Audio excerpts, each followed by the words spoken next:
Like, I'm still hanging around near the gate. He crashed right in front of you. Since I was still on top, I was wondering if I could try mid-fall, grapple my way onto his fucking back. Yeah, I think you can manage that. Well, I roll for the jump. Well, the jump is successful. It's a 33. All right, what do you want me to roll for the grapple? I'll have you roll dexterity because you're firing it. You jump and you fire it, but you don't really hook on where you want. It kind of takes a little bit, so you're not going to land on his back. You're going to land on his wing. Roll a reflex save to grab on instead of just smacking down, since you're kind of you're not really swinging in. You're just kind of plopping. Still a 19. All right, you recover enough to land there. So you're hanging on to his wing right now. Now, as for everybody else, what are you guys going to do right now? Because you can order your troops to go in now that it's crashed. Or do you give them orders beforehand to just, as soon as it hits the ground, just run in? I would have had them rush in immediately because the more bodies, the better. All right, so that is what's going to happen then. The druids took the high ground as they were supposed to, so they're not going to be involved in the down and dirty. But the 200 horse soldiers are going to rush in, as well as Rocky the Rock Golem and the Frogkin warriors. So they're going to rush in. So while they're all rushing in, could I throw myself into a targeted attack? On what specifically? I'm going for his neck. You want to do that? Yeah, roll a jump check because you'll be hopping towards it. Just that small chance that I might That you could roll in that one, yeah.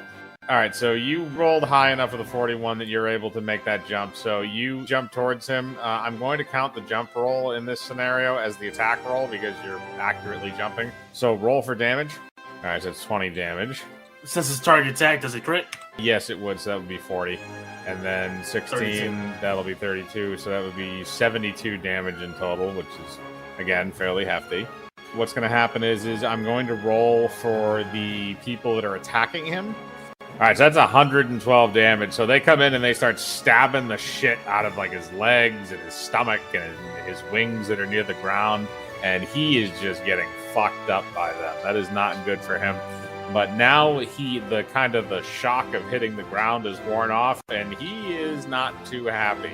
So he is going to be able to go and use his attacks unless anybody else wants to do something in this scenario. I'm preparing essentially a Thanos snap, so I'm going to be passing off for a minute. Okay, so you're preparing something a lot bigger. Velnos and Raka, do you guys want to do anything now that the dragon's on the ground? I'm gonna cast Eagle Splendor on myself. Give myself 4 charisma.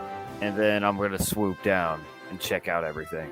Yeah, okay, you can do that. So as you're like swooping down, you see the smoke start to clear and the dragon start to lift itself out of the ground. Again, its metal portions have been rusted to shit, so they're just kind of like wasting away. Like part of its jaw is missing now, parts of its wings, its legs, its chest.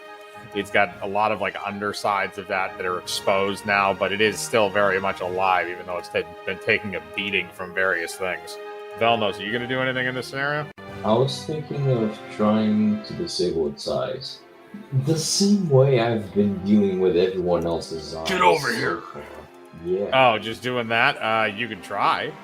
That one, I'm going to say, is going to be left to combat because you can get in so you can get to that point, but now we're actually going to start combat. So anybody that's directly involved is going to wind up having to roll.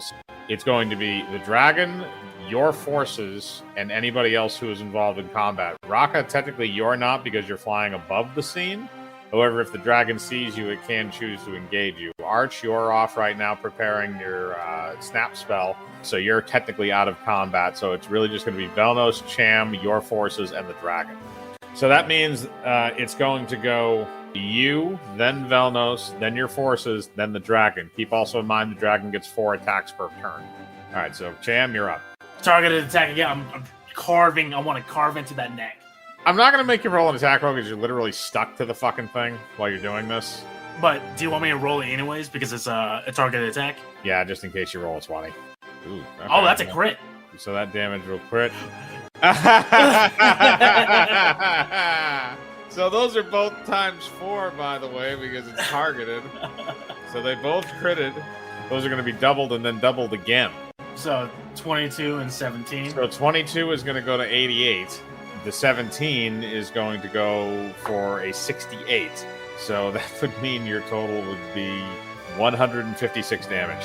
You're like carving a hole into his neck at this point. You're like inside of him after a little while of just repeatedly slashing over and over and over again until you're just covered in nasty red fucking blood and black scale. It's like you're just covered in just mess. And you're definitely fucking with him quite a bit. Now it's going to go to Velnos. So Velnos, you're going to do your eye thing? Yeah, I'm gonna fuck him in the eyes. All right, that one's going to hit. Wow. Yeah, no, he doesn't like that. Both of those will hit. So you can roll for damage. And since both are targeted attacks for the eyes, They will double. Yes, so that's a 24 and a 22, which wind up being a total of 46. You do hit each eye and you pull yourself forward. So he kind of just gets really pissed and he shuts his eyelids very tight. His turn comes around. He's going to try and disconnect that. So the next one is going to be the forces around them. So again, that's going to be 11 d20s. All right, that's 135 damage. So they fucked his face again. He's taken a lot of damage at this point from all those horse soldiers. Now it's going to be his turn, and he gets 4 attacks per turn. Now, the very first thing that he's going to do is he's going to use his fire breath attack, which is a 60-foot cone of fire breath. It does 20d6 damage in a 60-foot radius. So he's going to use that on the people in front of him. The only people that should be in front of him at the moment are Velnos, because you're standing immediately in front of him. The horse soldiers and some of the frogkin are also in front of him, stabbing at his legs. Whereas Cham is in his neck, so he's not in the fire zone. And Like, I'm legit inside his neck. yeah, and neither is Arch or Raka, because Raka's flying above and Arch is doing something else. Velnos, I'm going to give you a chance to dodge this. So the way that this works is you need a DC 24 for a reflex save to get out of there.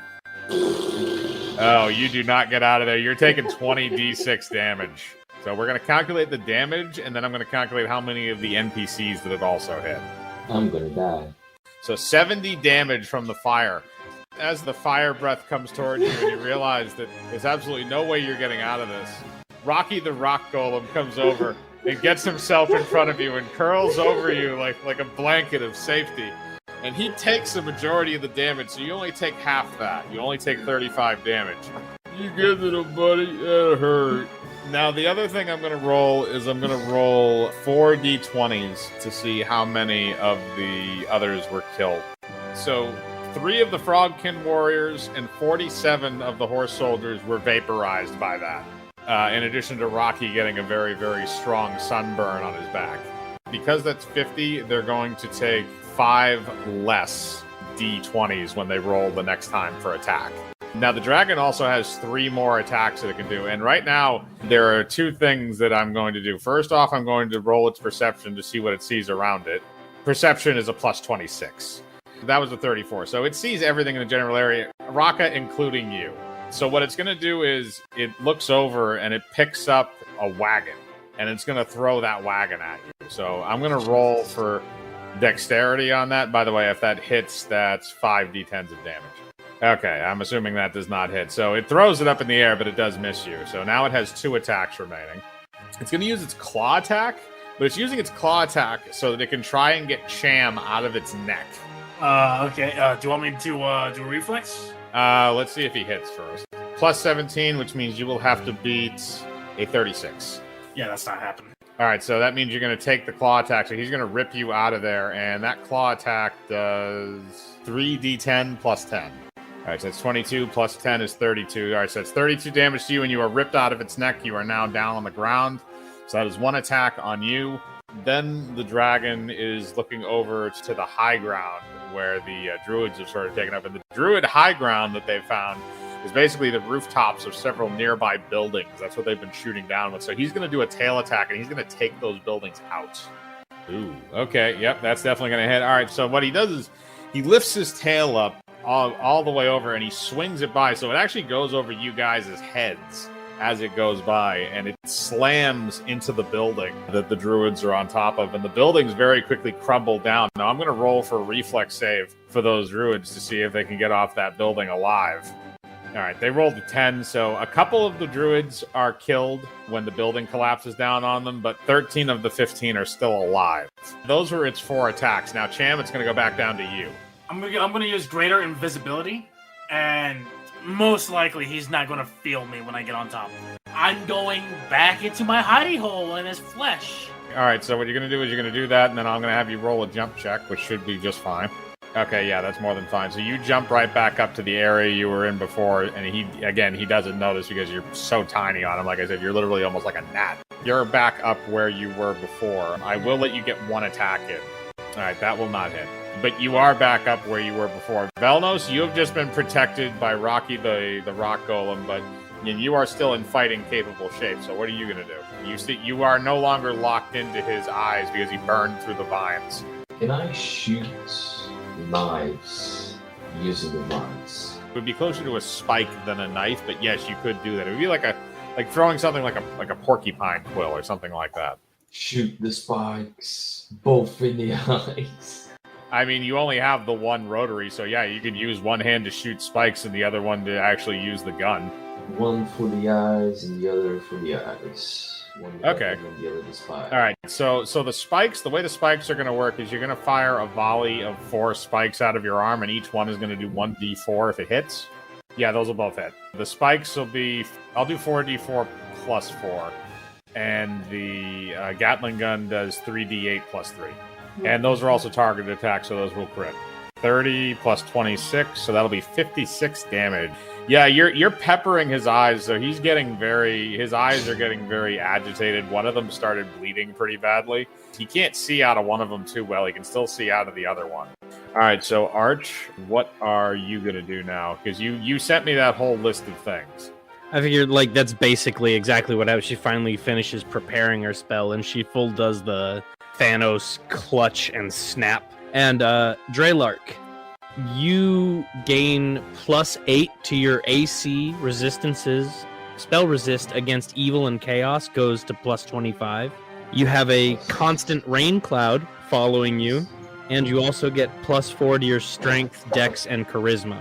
On top of that, 4 holes to hell just open up out of the ground around you, and these massive hulking bone golem monsters pull themselves up and set themselves in line with you to fight with you. In addition to that, just because I can, a fucking spike from the sky, like a god finger, just drops down and slams this motherfucker.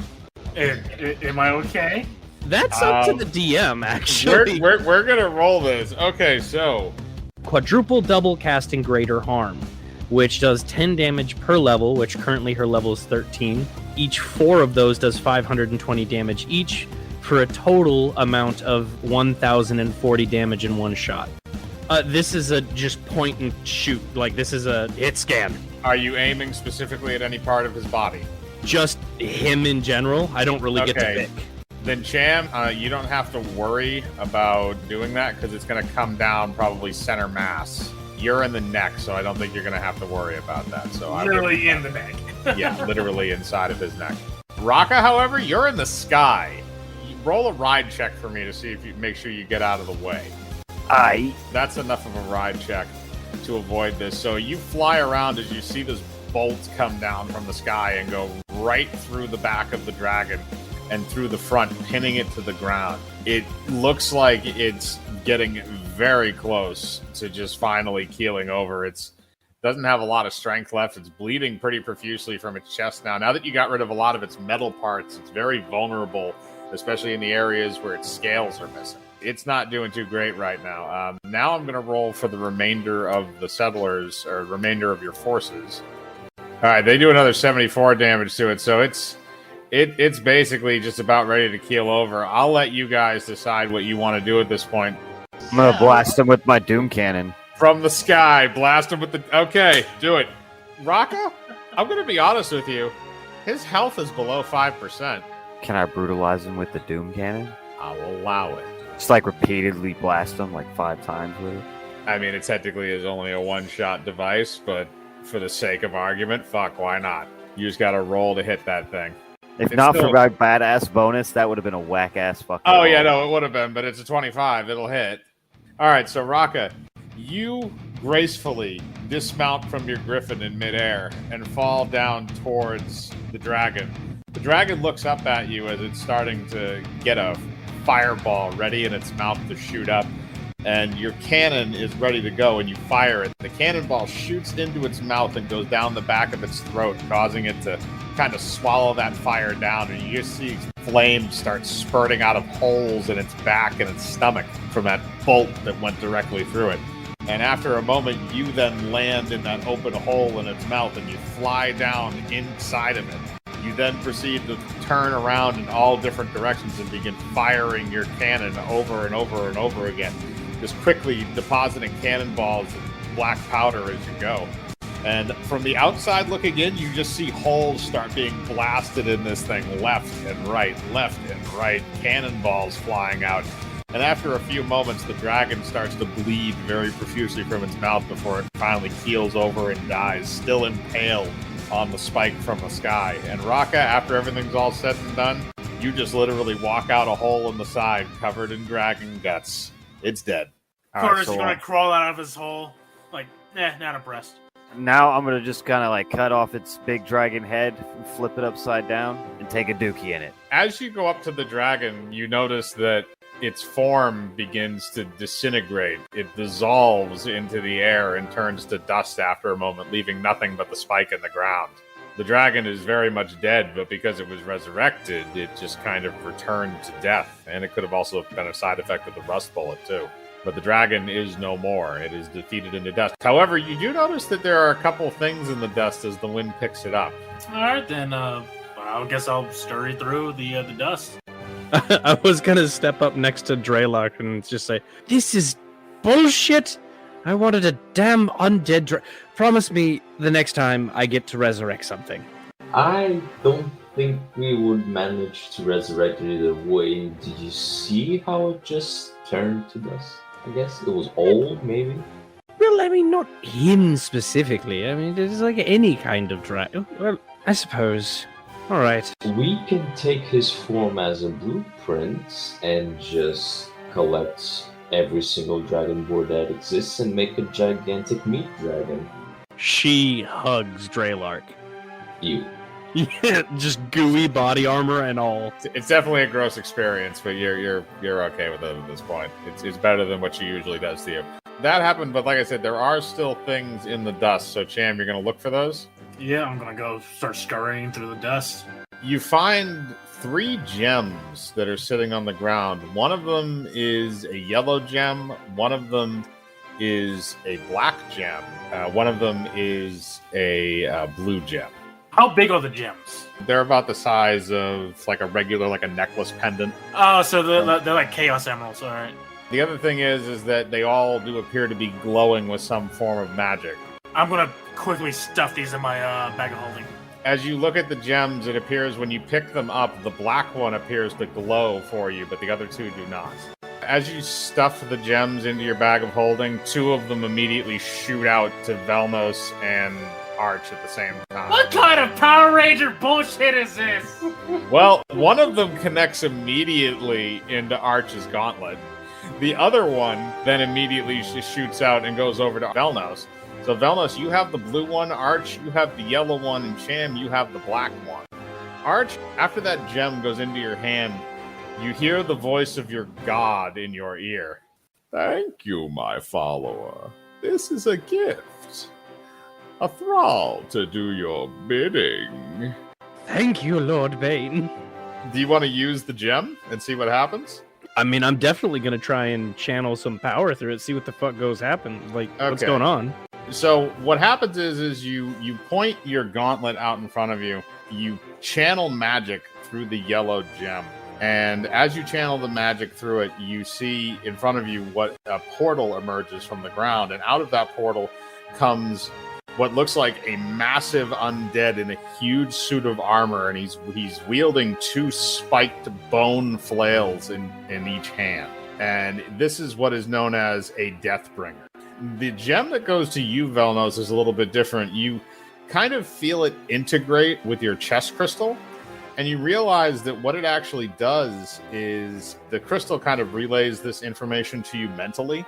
So what it's saying is that basically what you can do is if you take that crystal and you use it to scan something, either an item or a weapon, a large weapon or a large item, you can then duplicate it with your armor, because your armor is kind of limited right now to, like, you know, stuff that you could normally hold or use or do.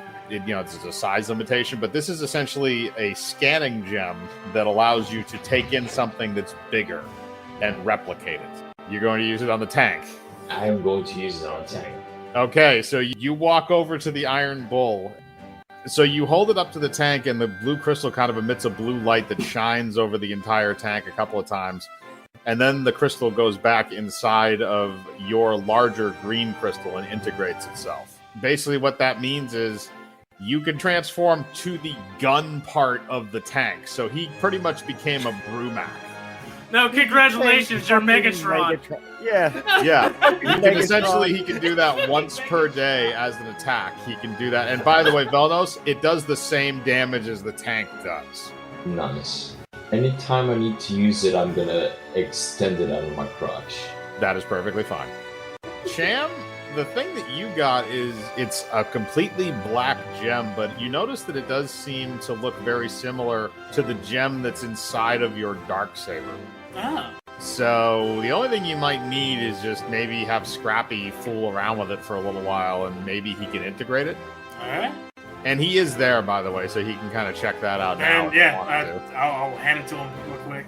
All right, I'm going to roll to see how long it takes him to kind of figure some things out. All right, and his engineering skill is fucking through the roof, so I'm going to say it's a plus 10 to 17. So he goes away for a couple hours, and he comes back, and he says to try it out, just don't point the hilt at yourself. As you power it up, your Darksaber now has 2 blades. Am I Darth fucking Maul? You're slowly turning into him. Raka, the other thing that kind of you notice is there's what looks like a worn plaque that's sitting on the ground. It looks like some kind of just a stone. It's a pentagon shape, but it looks kind of like just a worn plaque. It looks like it's face down on the ground, though. It's something something draws you to it. Witchcraft! I'm going to take a handkerchief out of my little armor coat and pick it up. You pick it up and you notice that a rune glows on it, but it's a rune you know. It's a rune of Basam Ra. And after a second, the rune attaches itself to the front of your armor by itself, and you hear the voice of your god in your ear. This is my symbol of devotion. Every time you convert a person to our religion, you will become stronger. And basically what this means in layman's terms is for every one person that you convert to your religion from this point forward, you will gain 1 HP. And keep in mind, in order to convert people, they will have to roll a d20, and it is a DC 15 saving, also 15 and above. I've got lots and lots of Bibles, too. And 4 scribes. The other thing that you also have to take into account is you have now slayed the dragon, so the way to the north is now open to you. You don't have to stay in the Fire Sand Waste anymore. You just have to traverse the Elven Forest. Oh, by the way, just to give you some clarity on this, because the last roll I had Kane make was a ride roll to get away from the dragon after he shot him, and he rolled a nat 20. So he just kind of surfed his way out. He's walking back to you guys at this point. He kind of just flew over the dragon and skidded off in the desert. So that's where he's been the whole time.